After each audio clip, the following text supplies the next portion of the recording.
boobu père di wax téléphone bii muy wax nit a ngi xëy suba di ci jàng alxuraan ba ngoon jot. di jàng ay leçon. mooy la ma waxoon waaja bi ñuy wax waxi courant ñuy wax waxi taal lampe ak fay. waaye nit yi yàqoo ñoo ëpp. ma ne ko xanaa xamoo ne taal lampe ak fay lampe moo gën a néew ci lu courant di doxal ci am réew. taal lampe ak fay moo gën a néew ci lu ñuy doyee courant bref. c'est comme ce téléphone là ñi ci yàqu moo ëpp ñu ci defaru. billaahi je dis non catégoriquement.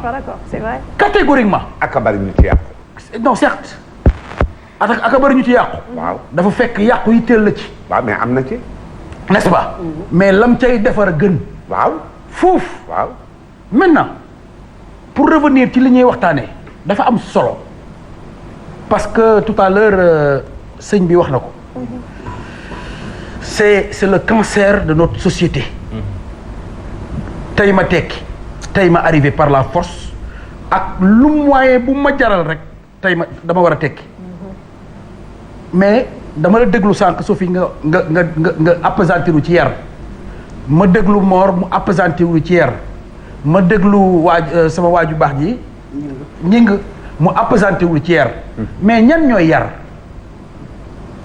mooy kilifa yi mooy papa mooy yaay donc soo gisee sànq coow li bari ci diggante ñoom ñaar parce que dañoo mujjee poussé dafa mel ni dañoo mujjee poussé bi mu réet ñoom. tout à fait. et je m'explique. nga ne tout à fait. oui. et je m'explique. gis naa ku dóor doomam bërki démb rek ci ay notes mu dem école ab xaritam ne ko il faut porter plainte ta maman. barke borom Touba Mbacké. c'était où. ça existe toujours. mais c'était où li mu gis ba ci dem si où. wallahi wa taala barke borom Touba xam ngeen ni gis naa loolu. dëkk bi va porter plainte Sénégal gi barke borom Touba. Sénégal gi da nga yóbbu sa doom police ay sénégalais fi nekk non il faut. déedéet waxuma nga yóbbu sa doom police dama ne sa doom bu la yóbboo police boo leen demee mu ne ko daf maa dóor moo tax maa ne ko police. policier lay dolli loolu gis policier buy jël di la. ma ne ko policier lay dolli ca commissariat ay dóor dañoo xam te dëgg. waaw mais kan moo ko xamal loolu. waaye même kooku xam nga kan moo ko xamal ne sa waajur da nga ko war a porter plainte. ba mu dem. waaw demul Sénégal ah defal ndànk moo tax ma leeral la keroog ne la amul benn loi buy interdire nga corriger sa doom. moo tax ma leeral la ne la commissaire yi fi nekk léegi CB yi fi nekk léegi muy commandant de brigade yi attekat yi fi nekk des na tuuti ñooña suñu demee ba beneen génération ñëw non seulement ñi fi nekk actuellement ñoo leen di dàq verbaliser ndax ñoo leen dàq jàng fuuf lan daj cim njàng ñoom dajuñu ko ñoo leen gën a dégg ab yar ñoo leen ëpp kilifa ñoo leen gënoon a déggal wayjur que génération bi nga xam ne ñu ngi ñëw génération future buy ñëw ëllëg. d'accord nga. je peux continuer là s'il te plaît. allez-y comme vous voulez. merci. waaw donc ma wax ne souvent dañuy wax appesantiru ci yar mais kan moo war a yar parce que tey ma tekki tax mu jaral la nga jaay drogue tey ma tekki mu jaral la yow jigéen ngay jaay sa bopp ak góor ñi sax léegi ak góor ñi am na ci ñuy xëy suba ba ngoon di entraîner uniquement pour di ko séq ak seen i moroomi tànt ak seen i moroomi yaay parce que effectivement dama war a tekki di entraîner wut doole pour di ko jaay. maa la yëgal loolu man waaw li ma gis ne li ngay wax ni moom gën a xam sax. maa la dee taali jërëjëf. donc moo wax ne maa la gën a ma sama rom de. léegi après kii ne ko man maa la wax loo ma gis leen ak loo ma jox la benn exemple. léegi loo ma xamal ma jox la benn exemple. ma jox la benn exemple. ma jox la benn exemple. xam nga sànq da leen wax yu gàtt yooyu ñuy sol yu gàtt yi nga leen sorte mun leen du sort du sort pancan la moo leen ko wax donc lim leen di laaj lim leen di laaj ngeen naan ay short ñu naan yi yem fii noonu noonu bi ngeen demee beneen short moom moo leen ne du short pancan la waaw pancan kon xam na ko ñun pancan nanu ko daan wax suñuy jamono waaw s'il te plaît je peux continuer là s'il te plaît ñun pancan donc ma wax ne tey ma jaay drogue tey ma jaay sama bopp parce que dama war a tekki dafa am ñu ci am part de responsabilité te dama koy démontrer lan la ñuy dund sax actuellement nii que sëñ Ndinga wax na ko sànq et c'est très très important gis nga un arriviste non seulement du doylu lu ne ma nga ca mais bu ay pexeem sottee sax boo ne ko jàkk xam ne kii arriviste la loolu dafa am lu waral loolu parce que dañuy faral di wax ne lu la ñàkk jom may. soo amee jom am ci fukk. loolu sama maam daan na ma ko wax. waaw parce que li tax ma njëkkee foofu mooy parce que toujours loo gis ci société rek dafa am responsabilité. parce que papa su dëkkalee ci nopp soxnaam doo fi jur lu tekki doo fi jur lu tekki bu sax yaay mooy mujjee moom di dugg ci lu mu warul dugg pour doomam tekki. wallaay day bañ papa ji li mu waxoon nekk dëgg. xale yi nekk ci gaal yii di dem li ci dee ci diggante Méditerranée bi ak Libye kenn dafa xam ni mu toll. pression sociale. boo ci amee 100. donc pour donner un exemple 80 yëpp seeni yaayee teggi seeni natt jaay seeni or jox leen pour ñu dem parce que dañu war a tekki. sous la pression effectivement du chef de famille ci doo fi jur lu baax doo fi def nii doo fi def naa kër gi koy kenn maanaam pression sociale boobu moo waral parce que yaay dafa jàpp ne parce que yaay dina def lu papa yëgul yaay dina teggi natt jox doomam mu dugg ci sànku ji man j'en connais j'en connais ñoo xam ne nii ba ñu teggee seen natt jaay seeni or jox ko seeni doom ñu ne ñu ngay du jël gaal ci lañ leen gëj a gis ba fii ma toog di wax ak yow en plus dañuy foog ne dem bi tukki bi forcément da ngay forcément ku tukkiwul du tekki yaay ji aussi ci xolu yaay xam nga yaay doom ju góor ni mu jegeñee moom dafay jàpp ne la réussite de son fils mooy signature moom li mu liggéey liñ naan liggéeyu ndey oui pour ma dëggal li nga wax moo tax kilifa am na solo de am maanaa wéeruwaay la ku ko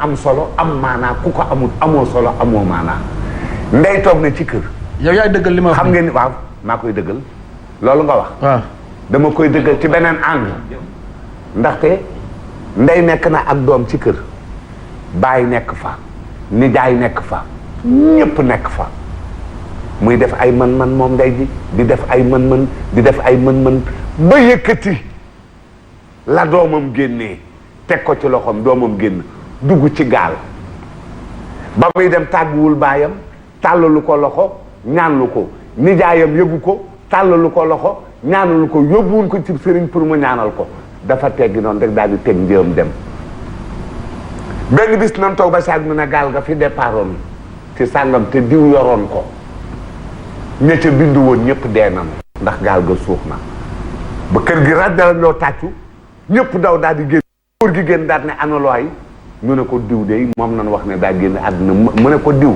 mi ma mujjee gis fii barki démb semaine bii fan la dem ñu ne ma dafa dem xaw ma dëkk sàngam ci fan yii ne loolu nan wax ne ma nga ginnaaw Kaolack xaw ma dafa am nu mu fay wuti ñu ne déedéet doon la ko doon nëbb waaye da doon tukki dafa doon jéggi ci géej gi pour dem te sa baay yëgu ko doo ma bàyyi ma yeggali sa baay doo ma bàyyi ma yeggali sama développement kan moo ci am kilifa da ngay bàyyi di ma way jur yi da ngay bàyyi di ma plagier ñii jan jigéen moom ngay mën a taxaw ne kii borom kilifa la ci jigéen ñi d'accord balaa ma lay bàyyi nga continuer damay lay benn contribution boo xam ne balaa ma koy bàyyi mu daw dafa ne salut maa ngi bëgg woote pour témoigner ci émission gis-gis mais duguma on va prendre le téléphone tout de suite pour nga xam ne am nañ ay témoignages mu ne moom yaayam moo ko daan teg pression di ko xas naa ko amaloo ma benn njëriñ moo tax mu duggoon ci jaayum yàmba mu dugg ci jaayu yàmba yaayam xam ko nee na su ko indilee xaalisu yàmba bi day xam nu mu demee mais du wax dara au contraire daf koy ñaanal li mu nekk mu barkeel.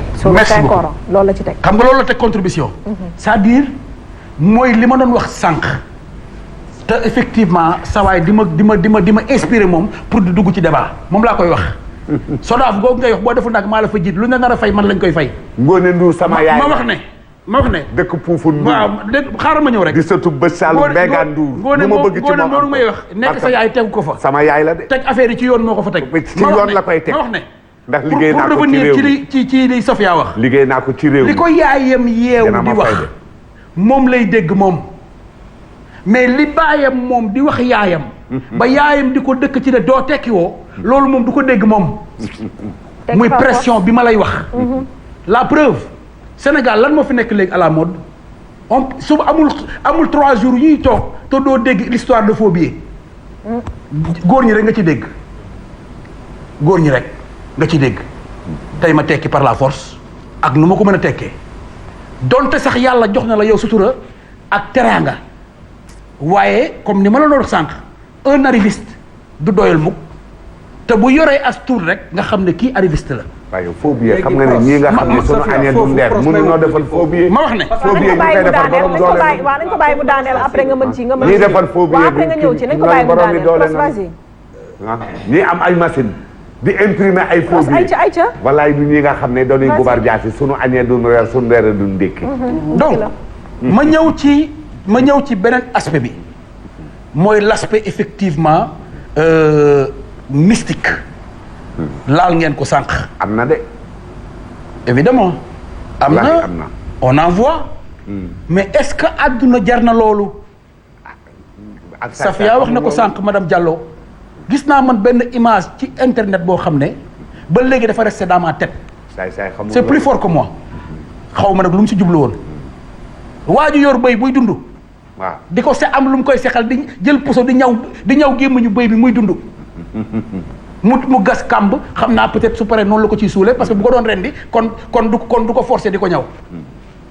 pour lan ndax alalu àdduna. te kat xam nga lu gën a garaaw mooy yëg li ngay xëccu yow yàlla rek la leer ndax suba ci heure boobu dina la fekk loolu aussi dafa mët di bàyyi xel. dafa mët di bàyyi xel. tey ma tekki. ak façon bu ma ko tekkee. ak façon bu ma ko amee. moo xam muy Sénégal moo xam muy bitim réew. moo xam lu mu mënti doon. mët na bàyyi xel. ci ne lii ngay xëccu yow mu jaral la sëriñ jaral la ñaaw jaral la agression jaral la ko nga agressé nit jaral la nit tëdd ba guddi jot nga tëb biir këram jëflanteeg moom ba bakken sax rot ci pour ñaar dërëm ñetti dërëm ñeenti dërëm quand je dis ñaar dërëm ñetti dërëm je veux parler d'argent mën na nekk 1 million mën na nekk 2 milliards mën na nekk 500 000 ça dépend. mais en tout état de cause damay wax ne loolu ngay xëccu yow ba mu jaral la ñaaw ci yow parce que en réalité arriviste lan la mooy ku bëgg a tekki te àndoo ci ak ngor loolu laa koy tekkee man. wala ku bëgg ndam. waaw non waaw c'est-à-dire bëgg yow bëgg ñu tudd la bëgg ñu ne tekki nga te àndoo ci ak ngor bari na ay tooxi doona yum la mën a dugal dans tous les plans nag dans tous les plans ma wax ne mët naa bàyyi xel ndax effectivement li nga wax léegi ne jaay yàmba ndax pression noonu la jigéen di jaayee boppam ndax pression noonu la góor ñi comme ni ma wax parce que bu njëkk sax jigéen ñi lañ daan wax ni ma ko daan jaay. léegi góor ñi sax dañuy jaay seen bopp. d'accord Prosper d'accord mais est-ce que encore c'est logique est-ce que ça doit être normal ak ku mu mënti nekk que ça soit sa yaay sa papa ku mu mënti nekk pour mu teg la pression c'est juste une question. nañu lancer téléphone bi 88 628 89 90 88 628 28 28 00 221 33 841 20 69 ñu xool ba xam am na ñu nekk ci serveur ñu jël leen daal di ñëwaat ci kii bi ci plateau bi salaamaaleykum allo 88 628 89 90 allo bonsoir. salaamaaleykum. jàppal maa ngi allo. sëñ bi noo def yaa ngi ci jàmm. ñu ngi ci jàmm salaamaaleykum Sofia. bu ñu wàññee télé bi ma jël de. waaw ñu ngi néew di. merci Aïcha ñu ngi lay fay bu baax a baax. waaw bon affaire bi de dama yaakaar ni ci kilifa yi léegi la kilifa yi ñu am ci fànn yëpp na. allo. waaw yow rek la ñuy dégg. ci waajur yi léegi la ñu am 60 ans jëm suuf daal presque daal bon mënuñu yar ndaw ñi ci gore. waaw bon ak ci yeneen kilifa parce que léegi même sa sëriñ sax boo fa demee da ngay xàmmee ñi yor dara cër yi ñu leen fay jox ak yi leen fa dul jox léegi nag dafa dem ba nekk benn modèle boo xam ni moo yàq société bi benn affaire tam bëggu naa la ko ñaan Sofia allo. waaw maa ngi lay dégg sëñ bi. waaw Père Mbaye Ngoné. waaw. man maa duggoon keroog gërëm la mu mer. loolu man waxuma ko dara en tout cas waxuma ko dara. te moom toujours nit dëggu gërëm ko. loolu wax dëgg yàlla bu mu ci mer naan ki duggoon naa fexe la ak yooyu noonu. ñàkk te moom yenn la jur ñun juruñu man magu bu ñu magee mënuñu jur na jox nit ñi cër tuuti télé la nekk. d'accord d'accord ayca ñu ngi ciy jégalu 88 628 89 90 ñu jël keneen salaamaaleykum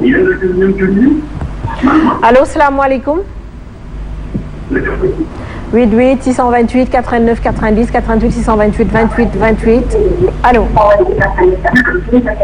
allo allo boo leen composé wàññi leen télé yi s'il vous plaît yow may déglu ak sa télé jël nañ la yaa ngi en direct sur Sen TV allo ayca 88 628 89 90 88 628 828 28 28 Sophie damay tourné waat ci papa déjà balaa may ñëw papa. ak témoignage bi ñu jot sànq.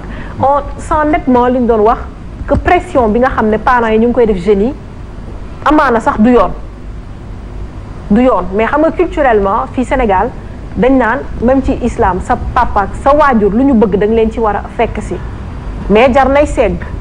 parce que dafa am bëgg-bëgg yoo xam ne mën naa nekk ak lu mënul nekk mais am na ñoo xam ne da nga leen jur xam ne attanuñu pression ku ci nekk ki nga jur yaa ko xam am na ci ñoo xam ne tey bu ñu xëyee nga wan leen ne fii de luñ fi añee amu fi tey ci say wax ci say ñàkk teggin ci say ay yenn wax rek sa doom day xam ne tey papaam bàyyi fi dara te mag la day bëgg a jug dem wuti su génnee nag day këf saagu keneen koo xam ne peut-être moom mi ngi doon wuti pour këram moom mu xañ kooku pour subvenir ci besoin waajuram te da koy def juste pour yaayam ak pour papaam geste boo xam ne mën na koo yóbbu prison comme mën naa jàll mu ñëw toog ci kër gi mu ñam ko benn yoon mu yomb ñaari yoon mu baax ñetti yoon mu dem ba nekk habitude ci moom mu jur Sénégal lu bëri yoo xam ne ay noonu nit yu baax ñoo xam ne soo taxee ak ñoom nga xam ne lii la ñuy liggéey da lay jaaxal parce que ñoom seen xol wala seen xalaat yeggul foofu mais liñ leen saf ca kër ga moo diis.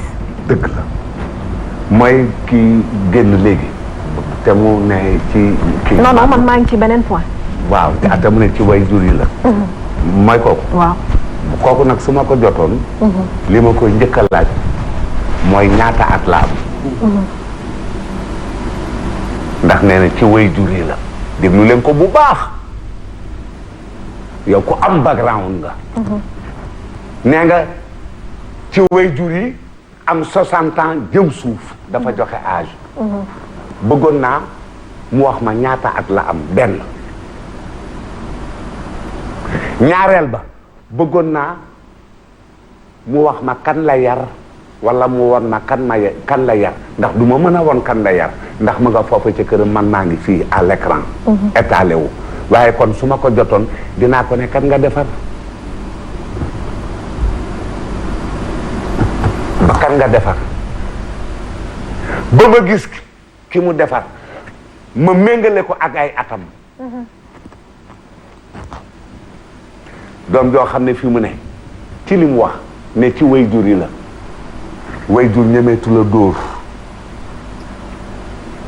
way jur ñemeetu te jubbanti soo jubbantee wala nga xàcc ab yar nu ne non warta nekk jabar amatoo droit jubbanti ko te bu njëkk ba daan nga jël jabar di ko jubbanti di ko teg ci aw yoon su baayam ñëwee dolli ko ca léegi sañatoo ko ñemeetee ko ci ñi nga xam ne 60 ans comme ni mu ko waxee jëm suuf kon 60 ans jëm kaw lanu ñeme woon ci seenu njaboot lanu mënoon ci seenu njaboot sañ-sañ ba nu amoon ci seenu njaboot 60 ans jëm suuf actuellement ñemeetu ko jant bu ko defee dinañ ko dëj foo xam ne ku ko yotub añ du jeex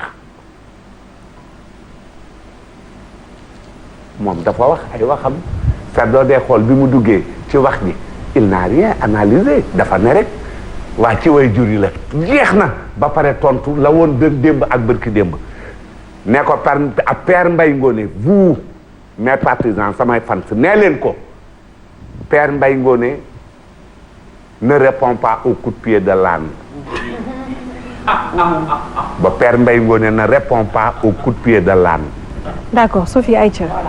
donc mu ne ci kilifa yi la. laa bëggoon pour Gningue j'ai compris un peu ce raisonnement tout à l'heure bi ngay wax ne mort la mort moom mooy réussite mais man réussite dama koy gisee ci beneen angle mooy nga fixé wu objectif nga atteindre ko objectif bi mën na nekk sax sa daal nekk ci sama wet nga ne damay dem jëli sama daal ci Sophie une fois que nga atteindre ko réussite la tey bu ma jëlee exemple toujours Bougane Gueye Dany day réussir man pour man am na lu mu jot a atteindre ci ay objectifs comme réussite ba pare nekk modèle de réussite.